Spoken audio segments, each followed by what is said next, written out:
యేసుక్రీస్తు వారిని కూడా ఒకనాటి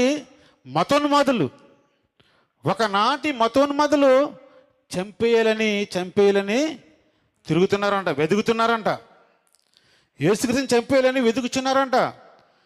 సరే, బయట వారు వెతుకుచున్నారు, ఇంటివారు హక్కుని చేర్చుకుంటారనుకుంటే ఇంట్లో ఉన్న రక్త సంబంధికులు కూడా నీ వద్దు వెళ్ళిపోమంటున్నారంట. ఈరోజు మీకు రావట్లేదా?